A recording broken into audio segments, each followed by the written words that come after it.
നമ്മുടെ ഗോദി മീഡിയകൾ, അതായത് നാഷണൽ മീഡിയകൾ, അത് മാത്രമല്ല നമ്മുടെ മലയാളം മീഡിയകളും ഇന്നലെ ട്രംപിൻ്റെ മുമ്പിൽ നമ്മുടെ മോദിയുടെ പെർഫോമൻസാണ് കാണിച്ചത് അല്ലേ.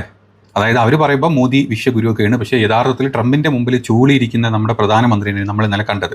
അത് കൊട്ടിഘോഷിച്ച് മോദിയുടെ ഓറനൊക്കെ പറ്റി സംസാരിച്ചുകൊണ്ട് നമ്മൾ ഭയങ്കര വാചാലരായി. അവസാനം നമുക്ക് ഒരു കിണ്ണവും തേങ്ങയും കിട്ടിയതുമില്ല. അതവിടെ നിൽക്കട്ടെ. അതേ സ്ഥാനത്ത് ഇന്നലെ വൈകിട്ട് രാഹുൽ ഗാന്ധി കോട്ടയിൽ നടത്തിയിട്ടുള്ള, അതായത് രാജസ്ഥാനിലെ കോട്ടയിൽ നടത്തിയിട്ടുള്ള ഒരു പ്രൊട്ടസ്റ്റ് ഉണ്ട്. പ്രൊട്ടസ്റ്റ് എന്ന് പറയാൻ പറ്റില്ല, അതായത് നീറ്റ് പരീക്ഷാ ചോദ്യപേപ്പറുടെ ചോർച്ചകളും മറ്റ് പരീക്ഷകളുടെ സ്കാമുകളെ പറ്റിയിട്ട് അവിടുത്തെ വിദ്യാർത്ഥികൾ അങ്ങോട്ട് കൂടി വന്നിട്ട് ആ പ്രോഗ്രാം നിങ്ങളൊന്ന് കാണണം. हमने ट्रस्ट से मोदी गवर्नमेंट लेके आए और मोदी गवर्नमेंट हमारी ट्रस्ट को ये उखाड़ रही है. मुझे लगता है गवर्नमेंट करप्ट हो चुकी है. जिस तरह के ग्राउंड लेवल चेंजेस लाने चाहिए थे वो उन्होंने इनिशियली लाए, अब वो करप्ट हो गई है और अब टाइम आ चुका है कि हम सरकार को बदलें, एक फ्रेश पेज खोलें, क्योंकि ये सरकार ने हमें दिखा दिया है कि ये हमारी इतनी परवाह नहीं करती जितनी हमने सोचा था इनिशियली करेगी. നരേന്ദ്രമോദി എന്നല്ല, രാജ്യത്തെ BJPയുടെ അല്ലെങ്കിൽ NDA സഖ്യത്തിലെ ഒരു നേതാവിന് പോലും, ഏതെങ്കിലും ഒരു 1000 നേതാക്കളുണ്ടെങ്കിൽ ഒരു നേതാവിന് പോലും അല്ലെങ്കിൽ ചെയ്യാൻ പറ്റാത്ത ആ ഒരു പെർഫോമൻസ് അഭിനയിക്കുന്നതല്ല കേട്ടോ.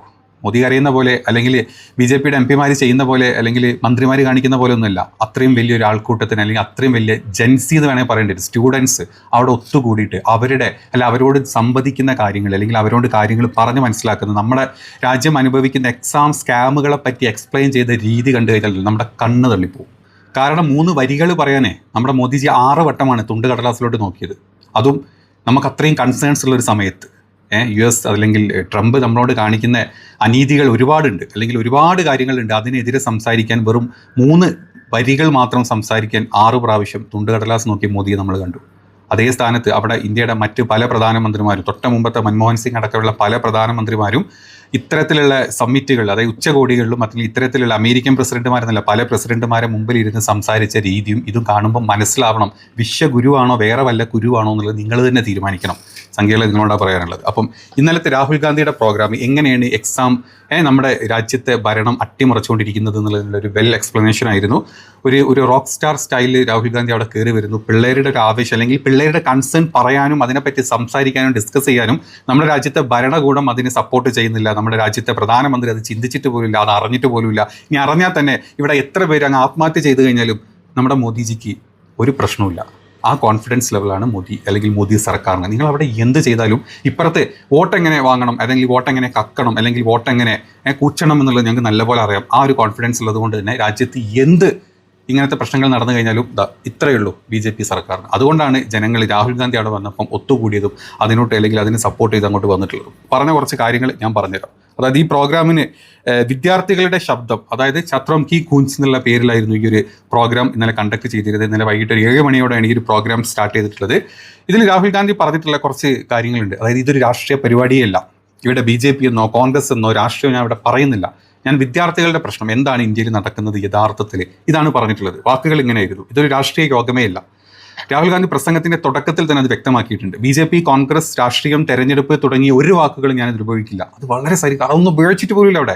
അവിടെ ഒരിക്കൽ പോലും BJPന്റെ പേര് പറയാനോ കോൺഗ്രസിന്റെ പേര് പറയാനോ അല്ലെങ്കിൽ തെരഞ്ഞെടുപ്പ് അട്ടിമറി ഒന്നും അവിടെ പറഞ്ഞിട്ടില്ല. എക്സാം അട്ടിമറിയെ മാത്രമേ പറ്റി അവിടെ സംസാരിച്ചിട്ടുള്ളത്. വിദ്യാഭ്യാസ സമ്പ്രദായത്തിലെ ഓപ്ഷനുകളുടെ കുറവിനെ പറ്റിയാണ് പിന്നെ രാഹുൽ ഗാന്ധി സംസാരിച്ചത്. അതായത് ഭാരത് ജോഡോ യാത്രയുടെ സമയത്ത് രാഹുൽ ഗാന്ധി മനസ്സിലാക്കിയിട്ടുള്ള ഒരു കാര്യമുണ്ട്. നമ്മുടെ നാട്ടിൽ ആകെ ഒരു engineering, doctor, lawyer, IAS, defence, ഇത്ര സ്ഥലങ്ങളിലോട്ട് മാത്രമേ ഒരു പരീക്ഷ അല്ലെങ്കിൽ ഒരു ആളുകളുടെ ചിന്ത പോയിട്ടുള്ളൂ. മറ്റ് ഒരുപാട് wide variety of categories, careers ഉണ്ട്. ഇതിലോട്ടൊന്നും നമ്മുടെ വിദ്യാഭ്യാസ രീതി നമ്മുടെ കൊണ്ടുപോയിട്ടില്ല ഇത്രയും കാലങ്ങളായിട്ട്. അതുകൊണ്ട് തന്നെ അതൊരു ഇത്രയും സ്ഥലങ്ങളിലോട്ട് അടിഞ്ഞു കൂടുന്നത് കൊണ്ടാണ് ഈ നീറ്റ് എക്സാം ഇങ്ങനത്തെ പല എക്സാമുകൾ, ഒബ്ജക്റ്റീവ് ടൈപ്പ് ഓഫ് എക്സാമുകൾ ഇത്ര ഭാഗത്തോട്ട് മാത്രം ചുരുങ്ങി പോകുന്നത്. അതുകൊണ്ട് തന്നെ നമ്മുടെ നാട്ടിലെ വിദ്യാർത്ഥികളിൽ വരുന്ന ലക്ഷക്കണക്കിൽ, കോടിക്കണക്കിൽ വിദ്യാർത്ഥികൾ ഇതിൻ്റെ പിന്നാലെ മാത്രമാണ് പോയിക്കൊണ്ടിരിക്കുന്നത്. അതാണ് നമ്മുടെ രാജ്യത്തെ ഇപ്പോഴത്തെ ഒരു വിദ്യാഭ്യാസ സമ്പ്രദായം എന്ന് ഞാൻ എൻ്റെ ഭാരത് ജോഡോ യാത്രയിൽ വ്യക്തമാക്കി മനസ്സിലാക്കിയിട്ടുള്ള ഒരു കാര്യമാണെന്നാണ് പറയുന്നത്. ഇനി അത് മാത്രമല്ല, വിദ്യാഭ്യാസ സമ്പ്രദായമല്ല ഇപ്പം നമ്മുടെ നാട്ടിൽ നടക്കുന്നത്. ഇപ്പം നമ്മുടെ നാട്ടിൽ നടക്കുന്നത് എക്സോഷൻ മെഷീൻ, അതായത് രാജ്യത്തെ വിദ്യാഭ്യാസ സമ്പ്രദായം ഇപ്പോൾ വെറും ഒരു വിദ്യാഭ്യാസ മാർഗം അല്ലെങ്കിൽ വിദ്യാഭ്യാസം കിട്ടാനുള്ള മാർഗമല്ല, മറിച്ച് കുടുംബങ്ങളിൽ നിന്ന് പണം തട്ടിയെടുക്കാനുള്ള ഒരു മാർഗം, ഒരു കൊള്ളയുടെ യന്ത്രമായിട്ട് മാറിയിട്ടുണ്ടെന്നാണ് പറയുന്നത്. അത് എക്സ്പ്ലെയിൻ ചെയ്യുന്ന രീതി വളരെ രസകരമായി, നമ്മൾ വോട്ട് ചോരി എങ്ങനെയാണ് ഇവർ എക്സ്പ്ലെയിൻ ചെയ്ത് കാണിച്ചു തന്നിട്ടുള്ള അതുപോലെ കാര്യങ്ങൾ നിരത്തി, വസ്തുതകൾ നിരത്തിയിട്ടുള്ള ഒരു പ്രസൻറ്റേഷനായിരുന്നു രാഹുൽ ഗാന്ധി പിന്നെ അവിടെ കാണിച്ചിട്ടുണ്ടായിരുന്നത്. അതായത് ഇതിൻ്റെ കണക്ക് വെച്ചിട്ട് ഓരോ വർഷവും നീറ്റ് എക്സാം കണക്ക് വെച്ചിട്ട് ഓരോ വർഷവും നീറ്റ് പരീക്ഷ എഴുതുന്നത് 22 ലക്ഷം വിദ്യാർത്ഥികളാണ്. അതിൽ 22 ലക്ഷം വിദ്യാർത്ഥികളുടെ കൂടെ ഇവരുടെ മൊത്തം കുടുംബാംഗങ്ങൾ അതിൻ്റെ ഭാഗമായിട്ട് മാറുകയാണ് ഈ ഒരു എക്സാം എഴുതുന്ന സമയത്ത്.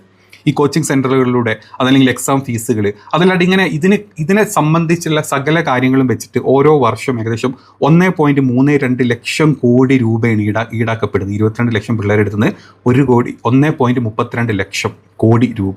ഇത് ഭാരത സർക്കാരിൻ്റെ ആകെയുള്ള വിദ്യാഭ്യാസ ബഡ്ജറ്റിന് തുല്യമാണ്. അതായത് പണ്ടത്തെ നമ്മുടെ വിദ്യാഭ്യാസ ബഡ്ജറ്റിനേക്കാളും എത്രയോ വെട്ടിക്കുറച്ച് കഴിഞ്ഞിട്ടുണ്ട് അത് നമ്മുടെ മോദി സർക്കാർ. പണ്ട് നമ്മൾ വിദ്യാഭ്യാസത്തിന് കൊടുത്തതിലും വെട്ടിച്ചുരുക്കിയിട്ടാണ് ഇപ്പം നമ്മുടെ ബഡ്ജറ്റുകൾ വരുന്നത്. ആ ബഡ്ജറ്റിൻ്റെ എമൗണ്ട് എത്ര വരും അത് മാത്രം ഈ ഒരൊറ്റ എക്സാമിൽ നിന്ന് കളക്ട് ചെയ്ത് പോകുന്നുണ്ട് എന്നാണ് കണക്ക് പറഞ്ഞിട്ടുള്ളത്. എന്നിട്ടോ ഈ എക്സാം നല്ല രീതിയിൽ നടക്കുന്നുണ്ടോ? ഇല്ല. എന്നിട്ട് ഈ എക്സാമിൽ ഇത്രയും വലിയ അട്ടിമറികൾ ആദ്യമായിട്ടല്ല, പല പ്രാവശ്യങ്ങളായിട്ടുണ്ട്. ഇപ്പം പലതരത്തിലുള്ള എക്സാം അട്ടിമറി, നീറ്റ് എന്നുള്ള ഒരു സമ്പ്രദായം കൊണ്ടുവന്ന ആരാണ്? രണ്ടാം BJP സർക്കാരാണ്, രണ്ടാം മോദി സർക്കാരാണ് ഈ നീറ്റ് കൊണ്ടുവരുന്നത്. അല്ലാണ്ട് അതിന് മുമ്പ് നീറ്റ് അല്ലായിരുന്നു, സംസ്ഥാനങ്ങൾ വഴിയായിരുന്നു. അപ്പം ഈ ഒരു കളവ് അവിടെ മുതൽ തുടങ്ങുകയാണല്ലോ. ഇത്രയും വലിയൊരു എമൗണ്ട് ഒരു എന്താ പറയുക ഒരു ബഡ്ജറ്റിന് വേണ്ടിയിട്ടുള്ള എമൗണ്ട് വരെ ഈ ഒരു ഒറ്റ എക്സാമിൽ ഓരോ വർഷം കേന്ദ്ര സർക്കാരിൻ്റെ അടുത്തോട്ട് പോകുന്നുണ്ട്. ഇനി അത് മാത്രമല്ല, രാജ്യത്തെ 5 പ്രധാന മറ്റ് പരീക്ഷകൾ എടുത്തു കഴിഞ്ഞാൽ SSC, UPSC, RRB, JEE, NEET ഈ 5 എക്സാമുകളുടെ മാത്രം വിദ്യാർത്ഥികളുടെ കുടുംബങ്ങളിൽ നിന്നും വിദ്യാർത്ഥികളിൽ നിന്നും ഏകദേശം ഒരു വർഷം കളക്ട് ചെയ്യുന്ന എമൗണ്ട് എന്ന് പറഞ്ഞാൽ 3.5 ലക്ഷം കോടി രൂപ.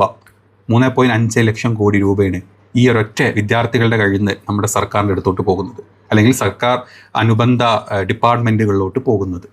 നമ്മുടെ രാജ്യത്തിൻ്റെ ഏകദേശം ഇത്രയും വലിയൊരു എമൗണ്ട് എന്ന് പറഞ്ഞു കഴിഞ്ഞാലുണ്ടല്ലോ, നമ്മുടെ രാജ്യത്തെ പ്രധാനപ്പെട്ട 5 എന്താ പറയുക നമ്മുടെ മിനിസ്ട്രീസ് നിങ്ങൾ എടുക്കുകയാണെങ്കിൽ വിദ്യാഭ്യാസം, ആരോഗ്യം, തൊഴിൽ, ശാസ്ത്രം, വനിത, ശിശു വികസനം, ഈ 5നും കൂടെ കിട്ടുന്ന, അതായത് ഈ ഒരു 5 ഇതിനും കൂടെ കിട്ടുന്ന ബഡ്ജറ്റിനേക്കാളും അല്ലെങ്കിൽ അതിൽ കൂടുതലാണ് വിദ്യാർത്ഥികളുടെ കയ്യിൽ നിന്ന് ഈ ഒരു 5 എക്സാമിൻ്റെ ഭാഗത്തു നിന്ന് കിട്ടുന്ന പൈസ എന്നാണ് രാഹുൽ ഗാന്ധി വ്യക്തമാക്കി അവിടെ കാണിച്ചിട്ടുള്ളത്. എന്നിട്ട് ഈ പരീക്ഷ ഇത്രയും പൈസ അങ്ങോട്ട് കൊടുത്ത് ഇത്രയും പരീക്ഷ എഴുതി കഴിഞ്ഞിട്ട് അത് പ്രോപ്പറായിട്ട് നടത്താൻ പറ്റാത്ത സർക്കാരാണ് നമ്മുടെ നാട്ടിൽ.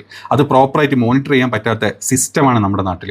അത് പ്രോപ്പറായിട്ട് നല്ലൊരു തേർഡ് പാർട്ടി ടീമിന് കൊടുത്ത് അല്ലെങ്കിൽ ആ ഒരു അഴിമതി, അതിലൊരു അഴിമതി കാണിക്കുന്ന സർക്കാരാണ് ഇപ്പം നമ്മുടെ നാട്ടിൽ കൂടെ പോയിക്കൊണ്ടിരിക്കുന്നത് രാഹുൽ ഗാന്ധി പറഞ്ഞിട്ടുള്ളത്.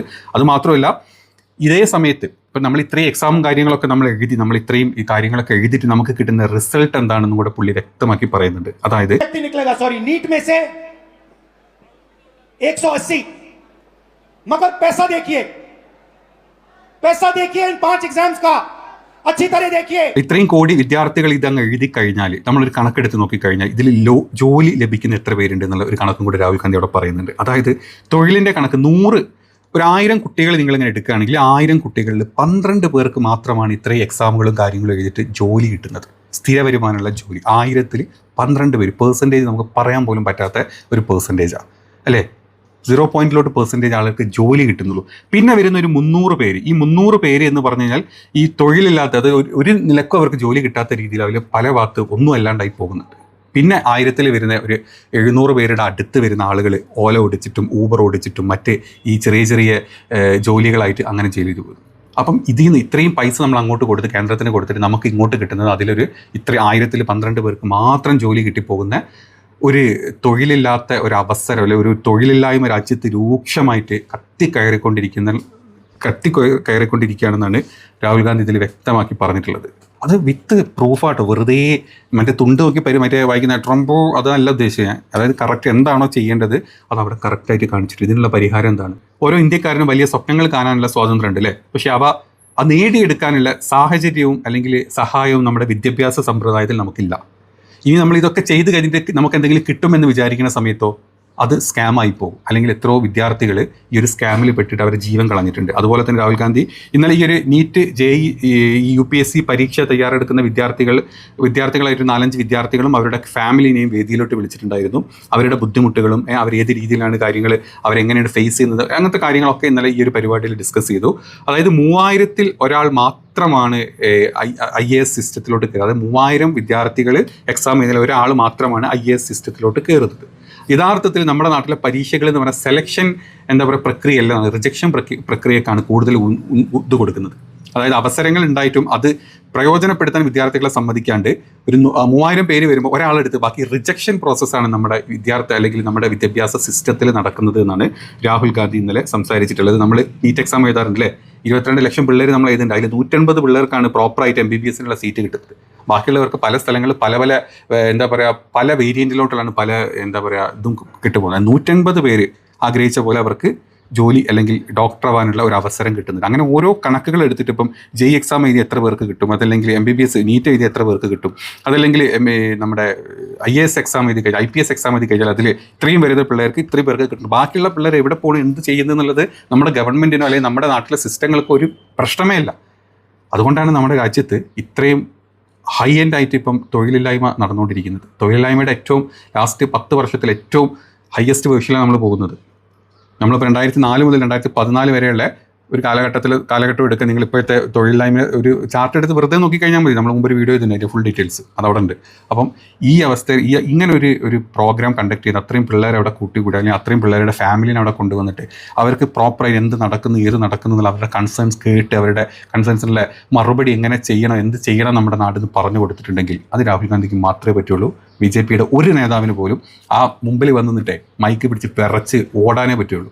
അല്ലെങ്കിൽ എന്താ പറയുക വർഗീയത പറയാൻ പറ്റും. ആൾക്കാരോട് തമ്മിൽ അടിച്ചോളം പറയും, ജാതിയുടെ പേരിൽ അടിച്ചോളം പറയും, മുസ്ലിം ഹിന്ദു അടിച്ചോളം പറയും, മുസ്ലിം ക്രിസ്ത്യൻ അടിച്ചോളം പറയും, ബീഫിൻ്റെ പേരിൽ അടിച്ചോളം പറയും, ശ്രീരാം വിളിക്കാത്തതിൻ്റെ പേരിൽ അടിച്ചോളം പറയും. അതല്ലാണ്ട് ഒരു എന്താ പറയുക ഇത്രയും കലക്റ്റീവായിട്ട് ഇത്രയും കാര്യങ്ങൾ പറഞ്ഞിട്ട് ആൾക്കാർക്ക് ഉപകാരമുള്ളൊരു പ്രസംഗം നടത്തിയിട്ടുള്ള ഏതൊരു BJP നേതാവ് നമ്മുടെ പ്രധാനമന്ത്രി അടക്കം നിങ്ങൾ ഇങ്ങോട്ട് എടുത്ത് ഒരാളെ കാണിച്ചു തരാൻ പറ്റും, കാണിച്ചു തരാൻ പറ്റും. അതാണ് നമ്മുടെ രാജ്യത്ത് ഇപ്പോൾ നടക്കുന്നത്. അപ്പോൾ വീഡിയോ ഇഷ്ടപ്പെട്ടെങ്കിൽ സപ്പോർട്ട് ചെയ്യുക, നിങ്ങളുടെ മാക്സിമം സപ്പോർട്ട് ചെയ്യുക. അടുത്ത വീഡിയോയിൽ കാണാം. ബൈ.